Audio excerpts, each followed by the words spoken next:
नमस्कार दोस्तों, स्वागत है आपका आज के मुख्य समाचार में। सबसे पहली बड़ी खबर में आपको बताएंगे, बीजेपी विधायक नितेश राणे को 4 फरवरी तक पुलिस हिरासत में भेजा गया। ये है मामला। इसी के साथ दूसरी बड़ी खबर में जिक्र होगा कि राकेश टिकैत ने कहा, बजट से किसान का नहीं, कॉर्पोरेट मित्रों को होगा लाभ। तीसरी बड़ी खबर में आपको बताएंगे कि न्यायपालिका, चुनाव आयोग, पेगासस आवाज मिटाने के साधन, राहुल गांधी का सरकार पर आरोप। दोस्तों, हर एक खबर की गहराई में आपको ले जाएंगे, लेकिन उससे पहले अगर आपको भी ऐसा लगता है कि भाजपा की उल्टी गिनती शुरू हो चुकी है, तो आप अभी इस वीडियो को लाइक कीजिए और इस लाल बटन को दबाकर चैनल को सब्सक्राइब करके घंटी बजाइए और कमेंट में लिखे जय हिंद। बीजेपी विधायक नितेश राणे को 4 फरवरी तक पुलिस हिरासत में भेजा गया। ये है मामला। जी हाँ दोस्तों, संतोष परब हत्या के प्रयास मामले में बीजेपी विधायक नितेश राणे को 4 फरवरी तक पुलिस हिरासत में भेजा गया है। सिंधुदुर्ग कोर्ट में लंबी जिरह के बाद आज कोर्ट ने नितेश राणे को 2 दिन की पुलिस कस्टडी में भेजने का आदेश दिया है। शिवसेना के कार्यकर्ता संतोष परब पर पिछले महीने हुए सिंधुदुर्ग जिला बैंक इलेक्शन के दौरान हमला हुआ था। जानलेवा हमले के आरोपियों के मुताबिक हमला नितेश राणे के कहने पर किया गया था, जिसके बाद नितेश राणे पर एफआईआर भी दर्ज की गई थी। पुलिस इस मामले में नितेश राणे से पूछताछ करना चाहती है। नितेश राणे एंटीसिपेटरी बेल के लिए सुप्रीम कोर्ट तक पहुंचे, लेकिन उन्हें राहत नहीं मिल पाई और अब सिंधुदुर्ग कोर्ट ने 2 दिनों के लिए नितेश को पुलिस रिमांड में भेज दिया है। चलते हैं अगली खबर की तरफ। राकेश टिकैत ने कहा, बजट से किसान का नहीं, कॉर्पोरेट मित्रों को होगा लाभ। जी हाँ दोस्तों, बजट 2022 पर प्रतिक्रिया करते हुए भाकियू प्रवक्ता राकेश टिकैत ने कहा कि वित्त मंत्री के भाषण से स्पष्ट है कि यह बजट खेती के लिए नकारात्मक है। खेती में वित्तीय आवंटन को कम किया गया है, किसानों की आय दोगुनी करने, किसान सम्मान निधि के आवंटन में वृद्धि न करना, फसल बीमा योजना के लिए आवंटन कम करना, फसलों की खरीद के लिए प्रधानमंत्री आशा स्कीम में आवंटन घटाना, पराली न जलाने हेतु आवंटन को खत्म करना, एग्रीकल्चर इंफ्रास्ट्रक्चर फंड को कम करना, खेती में प्रयोग होने वाली वस्तुओं जैसे बीज, कीटनाशक, खरपतवार नाशी, ट्रैक्टर सहित कृषि यंत्रों, पशुओं व पोल्ट्री फीड आदि में जीएसटी की दरों में राहत न देने आदि से स्पष्ट है कि कृषि की बजट में इतनी उपेक्षा आजाद भारत के इतिहास में कभी नहीं हुई है। किसानों के लिए बजट रूटीन प्रक्रिया का हिस्सा है, इससे किसानों का कल्याण संभव नहीं है। इस बजट से यह भी स्पष्ट है कि सरकार किसानों से बदले की भावना से कार्य कर रही है। बजट में केवल अमृत महोत्सव, गतिशक्ति, ई विधा जैसे शब्दों का मायाजाल है। कृषि में पूंजी निवेश के माहौल के लिए कोई योजना नहीं है। कृषि आवंटन का बड़ा हिस्सा तनख्वाह, किसान सम्मान निधि व ब्याज की सब्सिडी पर खर्च होगा। इसमें नया कुछ भी नहीं है। जो मिल रहा था बजट में उसे भी कम कर दिया गया है। चलते हैं अगली खबर की तरफ। न्यायपालिका, चुनाव आयोग, पेगासस आवाज मिटाने के साधन, राहुल गांधी का सरकार पर आरोप। जी हां दोस्तों, कांग्रेस नेता राहुल गांधी ने बुधवार को लोकसभा में राष्ट्रपति के अभिभाषण पर धन्यवाद प्रस्ताव में कहा कि राष्ट्रपति अभिभाषण में बेरोजगारी पर एक भी शब्द नहीं था। रोजगार को लेकर केंद्र पर निशाना साधते हुए कांग्रेस के पूर्व अध्यक्ष ने कहा कि देश का युवा रोजगार मांग रहा है, आपकी सरकार रोजगार देने में असमर्थ है। पिछले साल 3 करोड़ युवाओं ने रोजगार खो दिए। 50 साल में सबसे ज्यादा बेरोजगारी आज है। कांग्रेस नेता राहुल गांधी ने सरकार पर न्यायपालिका, चुनाव आयोग और पेगासस स्पाईवेयर का इस्तेमाल राज्यों के संघ की आवाज को नष्ट करने के उपकरण के रूप में करने का आरोप लगाया। कांग्रेस नेता राहुल गांधी ने राष्ट्रपति के अभिभाषण पर बहस के दौरान संसद में कहा कि अब 2 अलग अलग भारत हैं, एक अमीरों के लिए और दूसरा गरीबों के लिए। उन्होंने कहा, दोनों के बीच की खाई चौड़ी हो रही है। उन्होंने कहा, राष्ट्रपति के अभिभाषण में किस बारे में नहीं बताया गया। मुझे लगता है कि 3 मूलभूत चीजें हैं। पहला यह विचार है कि 2 भारत हैं, एक भारत नहीं। एक बहुत धनी लोगों के लिए है, जिनके पास अपार दौलत है और जिन्हें नौकरी की आवश्यकता नहीं है। दूसरा है गरीबों के लिए। राहुल गांधी ने लोकसभा में कहा, आप मेड इन इंडिया के बारे में बात करते हैं। मेड इन इंडिया अब संभव नहीं है। आपने मेड इन इंडिया को बर्बाद कर दिया है। आपको छोटे और मझोले उद्योगों का समर्थन करने की जरूरत है, वरना मेड इन इंडिया संभव नहीं है। छोटे एवं मझोले उद्योग ही रोजगार पैदा कर सकते हैं। उन्होंने कहा, आप made in India, startup India इत्यादि के बारे में बात कर रहे हैं और सिर्फ बेरोजगारी बढ़ रही है। उन्होंने कहा कि आप ये मत सोचो कि जिस गरीब हिंदुस्तान को आप बना रहे हो ये चुप बैठा रहेगा। ये चुप नहीं बैठा रहेगा। इस हिंदुस्तान को दिख रहा है कि आज हिंदुस्तान के 100 सबसे अमीर लोगों के पास हिंदुस्तान के 55 करोड़ लोगों से ज्यादा जायदाद है। ये नरेंद्र मोदी जी ने किया है।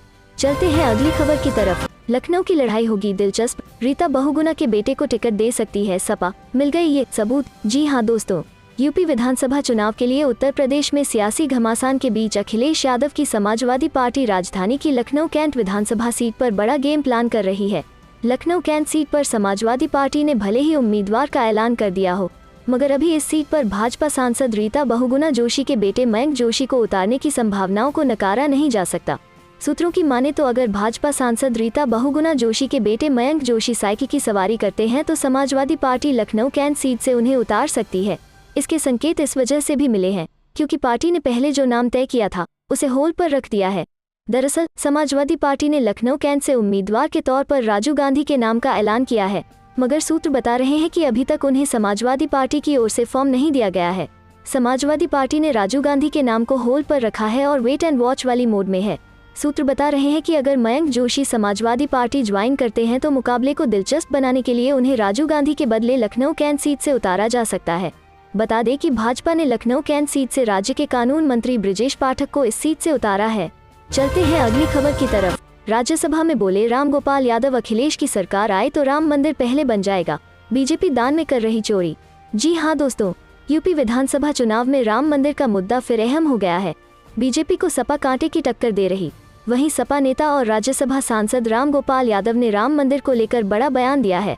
बुधवार को राज्यसभा में राम गोपाल यादव ने दावा किया कि समाजवादी पार्टी के सत्ता में आने पर बीजेपी से तेज और भव्य राम मंदिर का निर्माण अयोध्या में कराया जाएगा। उन्होंने बीजेपी पर आरोप लगाया कि वास्तव में यह लोग मंदिर के दान से चोरी कर रहे हैं। अखिलेश यादव की सरकार आने पर मंदिर में आए दान की चोरी भी रुकेगी। राम गोपाल यादव ने कहा कि प्रदेश की जनता अखिलेश यादव को पसंद कर रही है। इससे पहले चित्रकूट में अमित शाह ने अखिलेश यादव पर आरोप लगाया था कि वो राम मंदिर निर्माण में बाधक बन रहे थे। राज्यसभा में राम गोपाल यादव ने इस पर भी बीजेपी को जवाब दिया। उन्होंने पूछा कौन राम मंदिर का काम रोक रहा है। साथ ही बीजेपी पर राम मंदिर दान में चोरी का आरोप लगाया। उन्होंने कहा कि भाजपा नेताओं और राम मंदिर ट्रस्ट के कुछ सदस्यों की मिलीभगत से जमीन का फर्जी सौदा हुआ था। यहाँ ट्रस्ट के पास की भूमि की कीमत कुछ ही देर में 2 करोड़ से बढ़कर 18 करोड़ से अधिक हो गई थी। जयंत का पलटवार, ऐसा भर भर कर वोट दो कि बीजेपी नेताओं की चर्बी उतर जाए। जी हाँ दोस्तों, उत्तर प्रदेश चुनावों में बड़े नेता पार्टी के उम्मीदवारों का प्रचार करने के लिए रण में उतर चुके हैं। सोमवार को राष्ट्रीय लोकदल के प्रमुख जयंत चौधरी चुनाव प्रचार के लिए अलीगढ़ पहुंचे। इस दौरान जयंत चौधरी ने कहा, नल के बटन को इतना दबाना कि भाजपा नेताओं की जितनी चर्बी चढ़ गई है वो सब उतार देना। अलीगढ़ से राष्ट्रीय लोकदल के प्रत्याशी वीरपाल सिंह दिवाकर के समर्थन में एक चुनावी सभा को संबोधित करते हुए जयंत चौधरी ने कहा, प्रदेश में चौधरी चरण सिंह की कलम से गुंडा कानून बना था। बाबा ने कोई कानून नहीं बना रखा है। योगी बाबा कह रहे हैं इनकी गर्मी निकाल दूंगा। मई जून में शिमला जैसी ठंड हो जाएगी। मुझे लग रहा है पिछले हफ्ते जो एक शीत लहर आई थी, इनका माथा बहुत बड़ा है, इन्हीं को ठंड लग गई है। जयंत चौधरी ने कहा कि हैंडपंप के बटन को ऐसा दबाओ कि भारतीय जनता पार्टी के नेताओं को जो चर्बी चढ़ रही है वो उतर जाए। दरअसल पिछले दिनों योगी आदित्यनाथ ने एक कार्यक्रम को संबोधित करते हुए कहा था, ये गर्मी जो अभी कैराना और मुजफ्फरनगर में कुछ जगह दिखाई दे रही है न, ये सब शांत हो जाएगी। मैं मई और जून की गर्मी में भी शिमला बना देता हूँ। इससे पहले योगी ने ट्वीट किया था, कैराना से तमंचावादी पार्टी का प्रत्याशी धमकी दे रहा है, यानी गर्मी अभी शांत नहीं हुई। 10 मार्च के बाद गर्मी शांत हो जाएगी।